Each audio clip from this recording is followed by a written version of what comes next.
For a long time, Brazilian players have always been iconic representatives of the beauty of football.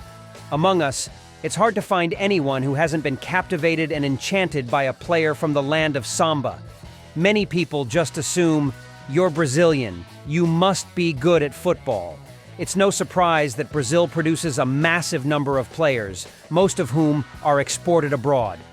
Research by ESPP in March showed that among 14,405 players playing outside their home country in 135 leagues worldwide, 1,289 players are from Brazil, a ratio of 1 in 11, more than any other country in the world. Throughout the ages, the country, considered the football kingdom, has always had representative generations of players, from the king of football, Pelé and Zico, to Ronaldo de Lima, Ronaldinho, and the current generation like Neymar and Vinicius Jr. They all represent not only Brazilian football, but also shine as stars of their time. Naturally, every team in the world wants to have these top stars in their lineup. Among the names I mentioned above, except for veterans like Pelé and Zico, do you know what the others have in common? Let me tell you. Among the two, one played for Barca and the other for Real. But why put Neymar and Vinicius in the same era? They are clearly 9 years apart. That's because Neymar was the last successful Brazilian player at Barca, while Vinicius is now in the top candidates for this year's Ballon d'Or. But why is it that Barcelona, once home to exceptional football greats like Romario, Rivaldo, and Ronaldinho, is no longer a paradise for samba dancers? Brazilian players at Camp Nou, like Rafinha, are even called fake Brazilians by culés just because they can't dribble past opponents.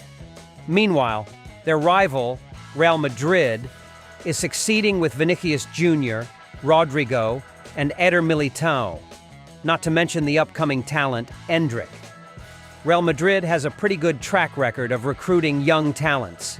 They often order from Brazil 1 to 2 years in advance.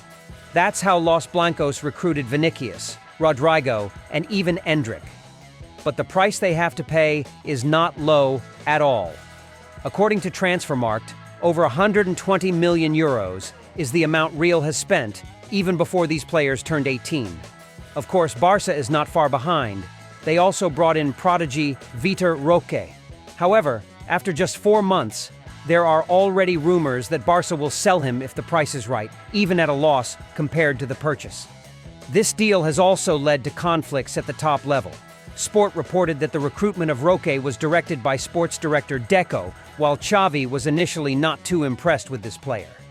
Despite a promising start at Barca and being highly rated by experts, Roque was not utilized by Xavi. Vitor Roque seemed to have a good start, coming off the bench and making his mark by scoring the only goal to help Barca win against Osasuna in La Liga round 20. In the next match, the Brazilian prodigy continued to come off the bench, scoring again, but also getting a red card. Since then, his playing time has significantly decreased, and he has been benched for 5 consecutive games without any playing minutes. Coach Xavi wants to loan him out to get familiar with La Liga. However, Roque's agent Andre does not accept this option. If the club does not trust Vitor, unfortunately, we will have to find a solution. Loaning a young player will only have consequences for the player. He would have to go to another club that doesn't care about nurturing and developing players. This is very dangerous for Roque's career. The best option is to stay at Barca. But if he can't stay, we will work to help him leave the club permanently. Fans are now criticizing Deco a lot because of this deal.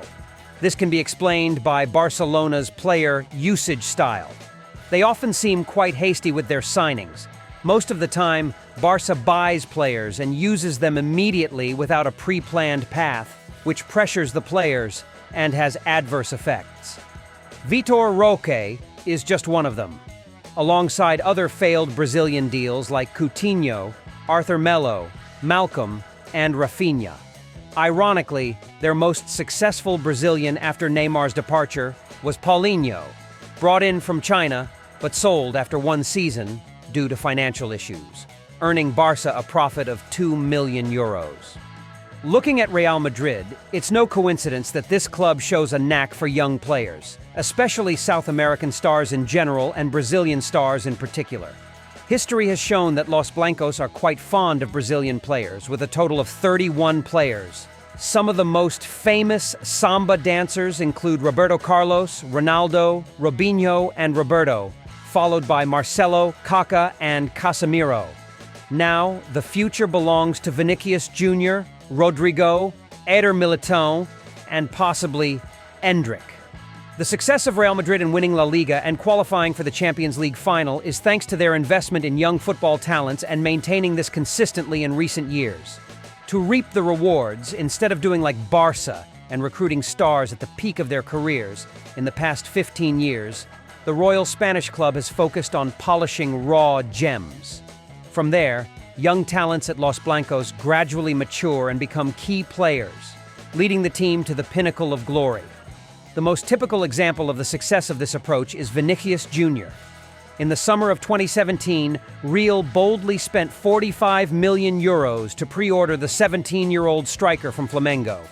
That amount was enormous at the time, especially before Neymar's transfer deal, and considering spending such a large sum on a name unproven in Europe. Back then, Vini became the second most expensive Brazilian player in history, only after Neymar. A year later, the young Brazilian player was added and not rushed. Real let him play in the youth team before promoting him to the first team. Under the guidance of senior players, especially Karim Benzema, Vinicius Jr. made continuous progress. The most evident proof is this season, where Vini is undoubtedly the most outstanding name in Los Blancos' attack. Furthermore, the player born in 2000 has become a strong candidate for the 2024 Ballon d'Or. This is just one of the exemplary cases in Real Madrid's young talent training system. Other young players who have become key players now include Rodrigo, Valverde, and Camavinga.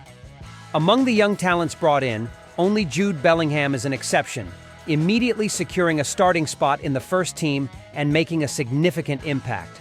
This is understandable because Jude had already proven himself at Dortmund, prompting Los Blancos to spend over €100 million to recruit him. Of course, the success rate is not absolute, but at least these raw gems, even if they don't secure a spot in Real Madrid's first team, still move to other clubs and become stars pursued by many big teams. Names we can mention include Theo Hernandez at AC Milan, Hakimi, or the current Arsenal conductor Martin Odegaard. Even when these raw gems don't make it to the first team, it's not considered a failure because these players themselves help Real earn a lot from their training work. They pocketed €49 million from selling Hakimi to Inter Milan, €80 million for Chelsea to get Alvaro Morata, and even Odegaard with a fee of €35 million. Part of the success is due to their scouting director Uni Calafat, who used to be in charge of scouting in South America. He was born and raised in Sao Paulo, and he is the one who has brought in elite talents from South America recently. Real Madrid always has a talented backup class and never falls into a generational transition crisis because young players are allowed to play alongside key players. When the key players leave, these gems have already become brighter and are no longer inexperienced. The case this season of Ada Güler reflects the contrast with Vitor Roque at Barca. Despite arriving in the summer, both started similarly as the Turkish player suffered an injury from the summer and only made his debut in January. Although starting slower, the Turkish prodigy's impact is already clear. In the last 3 La Liga matches, he has been named in the starting lineup and played the full 90 minutes in the recent round against Granada. The most impressive performance was when Real Madrid visited Real Sociedad, where Ada Güler scored the only goal and won the Man of the Match award. Everything is progressing very well for the former Fenerbahce player. In the end, Barcelona's failure to utilize their talent stems from themselves, as they have not learned from previous deals, preventing them from returning to their golden era. Perhaps the Catalan giant needs to take lessons from Madrid on how to develop young prodigies.